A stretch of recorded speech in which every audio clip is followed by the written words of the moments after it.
Bonjour mes frères et sœurs dans le Seigneur, c'est la sœur Lily. J'espère que vous allez tous bien. Voilà, je viens encore une fois auprès de vous pour partager un songe que le Seigneur m'a donné par sa grâce. Mais avant tout, je remets ce moment entre les mains du Seigneur. Seigneur, je remets ce moment entre tes saintes mains. Prends le contrôle, que ce ne soit pas moi qui parle, mais toi, ô Père Céleste. Touche les cœurs de tes enfants, ouvre leurs yeux, réveille-les, Seigneur. Voilà, Seigneur, je remets ces paroles entre tes saintes mains. Couvre-les et que ces paroles puissent toucher les cœurs de tes enfants. Amen. Donc voilà, mes frères et sœurs dans le Seigneur, au courant de la semaine dernière, j'ai eu un songe. Et dans ce songe, c'est comme si je faisais quelque chose, je courais, je ne sais pas, je ne me rappelle plus. Donc le Seigneur m'a pas permis de me rappeler de ce que je faisais. Mais je suis arrivée à un endroit et je me suis assise. J'étais tellement fatiguée. Et je me dis à moi-même, non, je reste ici, je n'en peux plus, je ne peux plus continuer. Je suis fatiguée. Et je me suis assise par terre. Et il y a une femme qui a apparu, qui m'a dit, non, il faut pas t'arrêter là, tu es presque arrivé à la fin, il faut pas t'arrêter là. Regarde, l'avion va bientôt partir. Et elle est venue et elle m'a pris sous son bras et je commençais à avancer avec elle. On avançait. Elle me dit, prends courage, ne baisse pas les bras, prends courage. J'avançais avec elle et nous sommes arrivés à un endroit. Je vois des marches, des escaliers. C'était tellement élevé. C'est-à-dire, il y avait beaucoup de marches. Et je vois, il y avait 2-3 personnes qui marchaient. Et quand j'ai regardé ces marches-là, j'étais découragée, tellement j'étais fatiguée. Et elle me dit, et elle me dit, non, c'est comme si elle comprenait ce que je pensais. Elle me dit, il y a aussi l'ascenseur. Elle dit, si tu veux, tu peux prendre l'ascenseur aussi. Tu ne veux pas marcher, prendre toutes ces marches. Et comme moi, j'étais tellement fatiguée, je suis allée dans l'ascenseur. Et donc, je suis montée dans l'ascenseur. Et ensuite, la phase a changé. Je me suis retrouvée dans un avion. Et dans cet avion-là, donc il y avait un pilote. Et ce qui est bizarre, le pilote, c'est comme si le pilote, il conduisait l'avion et il était aussi avec moi dans l'avion.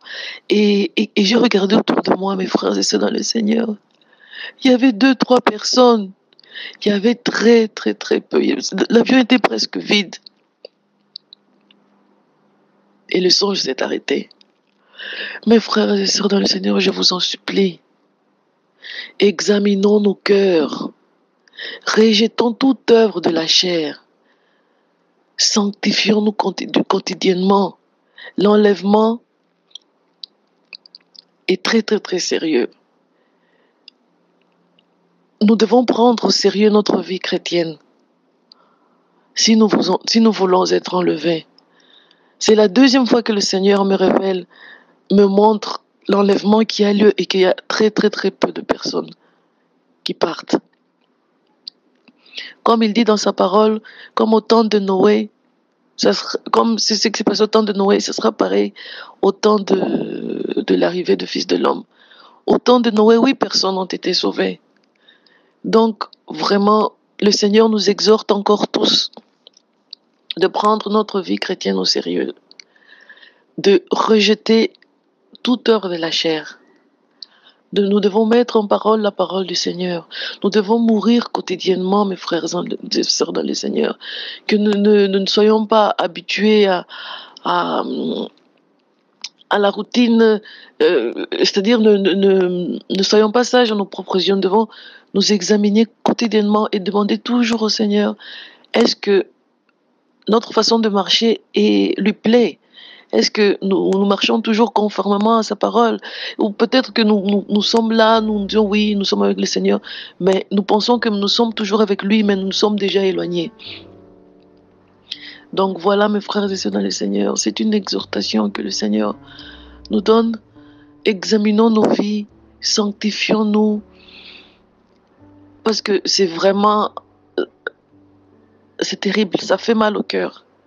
Ça fait mal au cœur de voir que l'enlèvement arrive et qu'il y a très, très, très peu de ces enfants qui vont partir. Voilà, mes frères et sœurs dans le Seigneur, que le Seigneur vous bénisse tous. Que le Seigneur vous rapproche encore tous ceux qui se sont éloignés de lui. Que le Seigneur vous ramène encore auprès de lui. Que le Seigneur vous fortifie tous. Je sais que c'est pas facile. Nous avons tous des combats quotidiennement. La vie chrétienne est vraiment difficile. Et en tout cas, que le Seigneur nous fortifie tous, car sans lui, nous ne pouvons rien faire. Et que nous puissions tous tenir bon jusqu'au dernier moment, le moment où il viendra nous chercher. Voilà, que le Seigneur vous bénisse. Et si Dieu le veut, je reviendrai encore la prochaine fois pour partager avec vous ces messages. Soyez bénis. Shalom.